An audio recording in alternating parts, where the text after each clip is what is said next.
Good morning, friends. Last week I did a video about the roller coaster of being an Amazon influencer, and I wanted to do a follow-up today because things are largely the same, but my emotions have been all over the place, and I kind of wanted to address that, and I brought a special guest on today, my best friend, and I wanted you to get her take on being the spouse of an Amazon influencer or being involved. She helps me with the reviews. We do it kind of as a family thing. So first, kind of just the state of the Amazon influencer program. This week was my worst week of earnings ever since being an Amazon influencer. Actually, my earnings weren't the worst, but my earnings per video, what I'm getting out of it versus what I'm putting in, that was by far the worst. To give you just some rough numbers, this week I made about $500 as an Amazon influencer, which is still amazing, and I'm so grateful for that. And I think what a cool side hustle that still, even when in the worst of times, $500 a week, that's not too shabby. And that's just for the Amazon earnings. Of course, I've also done sponsored videos and other things that have earned me at least another several $100s this week. So pretty good week, like full-time income if you want it. However, right now I have 1,100 videos up on the platform. And the last time my earnings were as low as $500 a week, I had 200 videos up on the platform. So if the ratio was the same, this week I would have made like $3,000, $4,000 in relation to the work I put in, the number of videos I have. Right now, earnings are really, really low. Now, as I explained in my last video, I think it's great that Amazon tinkers and does this, but that doesn't make it any easier for us influencers. I hate waking up and looking and seeing that I think today I made like $33, which is like less than what I was making with 100 videos. It's frustrating, but a few silver lining things. One is I noticed the things that are continuing to sell for me are things that I either recently posted, so they are still getting uploaded to the carousel if you're doing reviews right now, so there's a good incentive to continue to post reviews.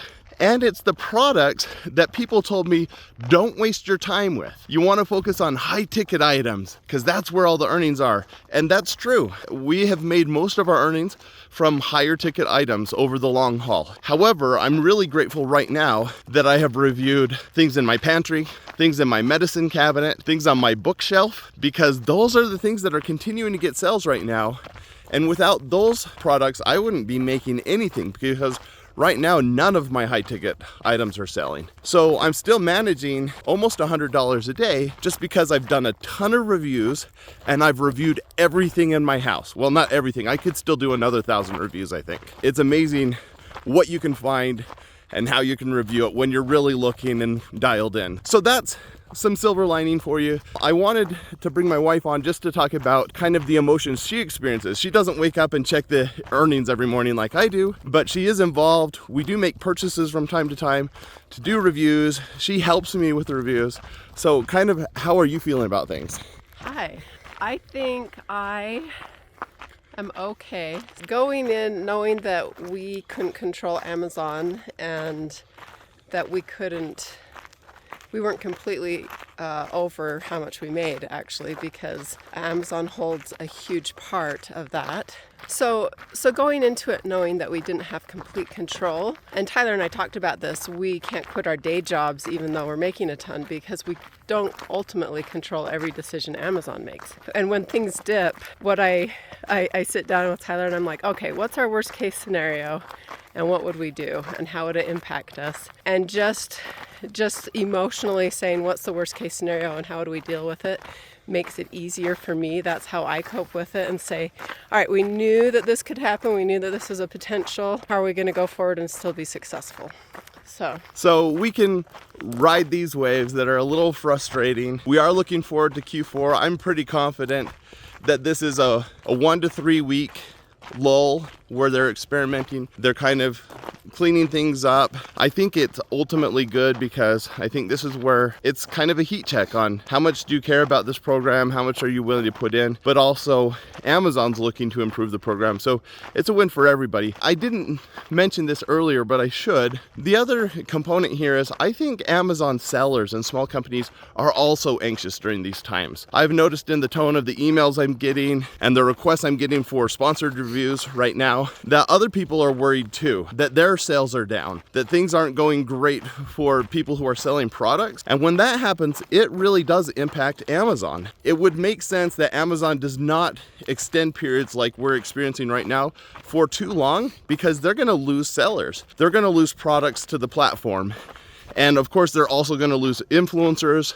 That's kind of good for those of us who stick it out. But I think we're all in this together. I think it's not going to last that much longer, and then we're poised for a good Q4. So again, the message is keep doing videos. Do everything you can find in your house. Maybe now is not a great time to invest money into the program and buy a lot of products, but who knows? I mean, the future is so uncertain with Amazon Influencer, and we are coming up on the shopping season, so there might be things that you want to get now to review, but it is a gamble. And so depending on your circumstance in life, you might be risk averse like we are, but that's because we have great day jobs and 4 kids to support, and so we're pretty conservative in our approach. Hope this video was helpful. If so, I'd love to hear your thoughts on it in the comments. And if it wasn't helpful, I'd also love to hear, like, what are you experiencing right now? What questions do you have? All right, have a great weekend. Bye.